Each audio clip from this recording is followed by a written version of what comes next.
Hey guys, welcome back to my channel. Today I wanted to share with you some tips and tricks on how to handle a toddler and an infant while homeschooling.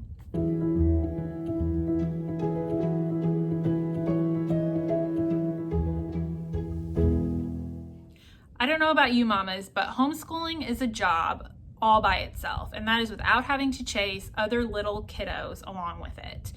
I homeschool with a 1 and a 2-year-old who are extremely independent and want to be in the middle of everything. So the perfect day for homeschooling would be to wake up and everything to go perfect and to get all of your curriculum done during the kids' nap time. However, this is real life, and when does that ever happen for anyone? So I've had to develop a system where I am able to incorporate my littles while still paying attention and devote plenty of time to my big kids. So I do my very best to try to mix whatever we are doing with the big kids in with what we're doing with the little kids. First things first is art time. My big kids love to do art. We do art in every subject. We do it with unit studies. We do it with language arts. We do it with our reading time. We mix in drawing, coloring, cutting, gluing, and with almost everything we do. So for that, Color Wonder. This is amazing for people with little kids because, as you can see, there is no mess. You can just color on the pictures, and then when they draw on the table, it doesn't even leave a mark. So my babies think they are really doing something, and it is mess-free. So this is a godsend. My next absolute favorite thing to do with my baby and my toddler, or should I say let them do, are things that they can do with their hands that I obviously do not have to worry about them choking on. So something that I received as a gift for my kids this last Christmas are plus blocks. These are so awesome. They're really sturdy. You cannot choke on them, and you put them together like this and you can make all different designs. So both my 1 and my 2-year-old love these blocks. They also make a mini version, but those can be swallowed. So for my littles, they play with these and they're happy. The next thing that I really love for them to do is the magnet tiles. They build little castles, little homes, they knock them down, they build them again. Those are wonderful. They're really big pieces. You can get them on Amazon. I think you can get them at Target. They're a little pricey on the side of toddler toys, but I use them also with my 6 and 7-year-old, and they love them. So I feel like if you buy them for your toddler, you can use them up to really any age. And honestly, my husband likes to play with them with my kids, so it keeps him busy too. I also like to pick a curriculum that I can kind of tweak for my littles. We use Blossom and Root, and so there are plenty of things with my Blossom and Root curriculum that I am able to tie in to my little kid time. We do read aloud time, we do nature walks, the cooking, the music time, the art time. All of those can be done with littles. It obviously does not have the same impact on them that it will have on the older kids, but it keeps them busy and it keeps them involved with school. So you are obviously...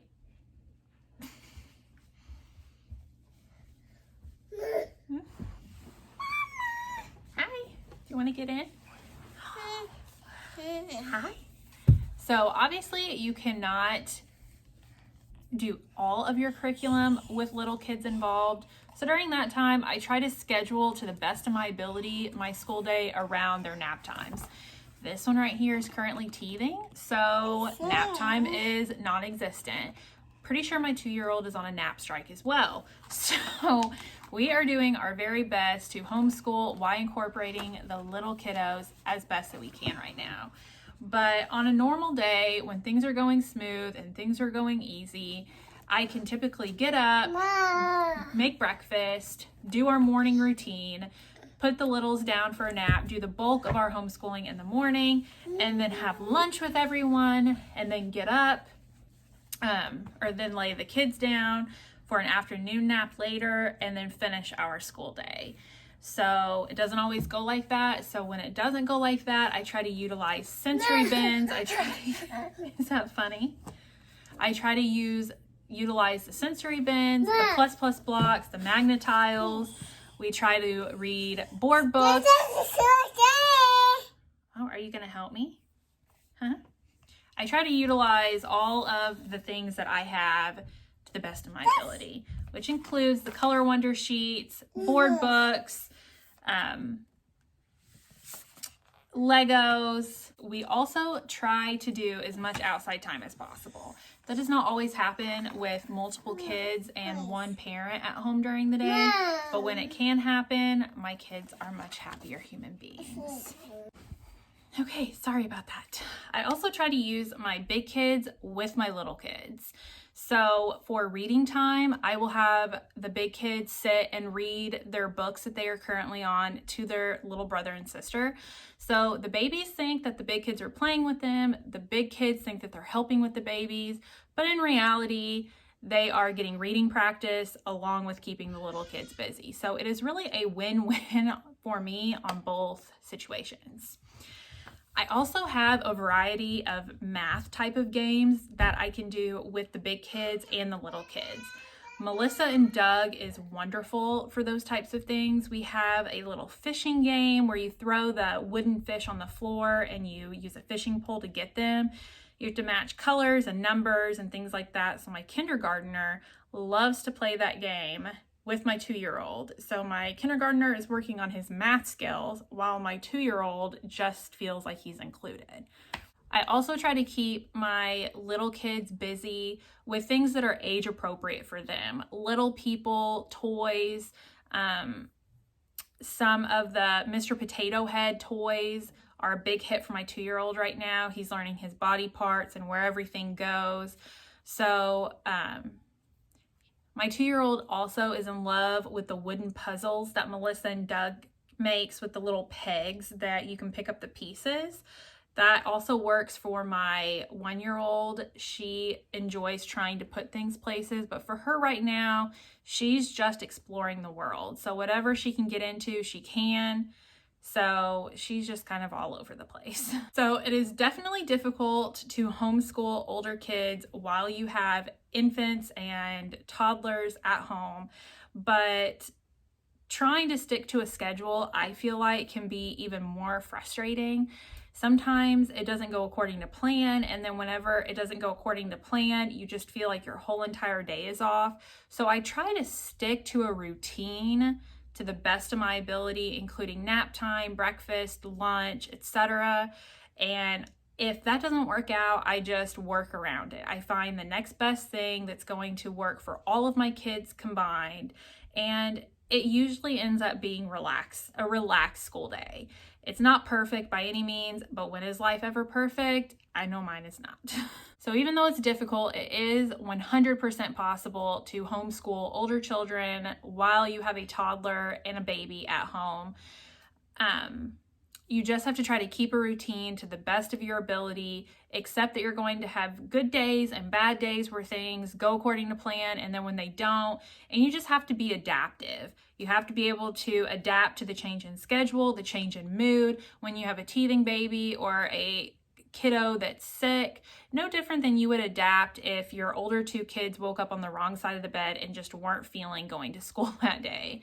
So it is 100% possible. It can be difficult some days, but as long as you come up with things that engage your littles while engaging your big kids, you not only are teaching your older 2, but you are ingraining a love of learning into your little kids and getting them accustomed to what a school day is like, so they want to participate. At this point in our homeschool journey, my 2-year-old loves to participate. He wants to sit at the desk, he wants to use pencils and pens and color. He wants to feel like a big kid. So I try to encourage that to the best of my ability. Some days he does better than others, but when he is not feeling it for the day, we do something else. But anytime he wants to learn, we go with the flow and we learn. Luckily, I have 2 older kids who love to be involved with their little brother and sister, so they encourage them to participate because they love having them involved in everything. So that's all for today, guys. Thank you for listening. I hope I shared some helpful tips. I will link some of the toys that I mentioned down below, only because they have been lifesavers for me and I continue to use them on a daily basis. And my kids never get tired of using them. I feel like I'm always picking them up because every time I pick them up, the kids are getting them back out and they just do not get enough of them. So I will go ahead and link those below in case you want to check those out for your kids. So hit that subscribe button, like this video, and I'll see you guys soon. Bye.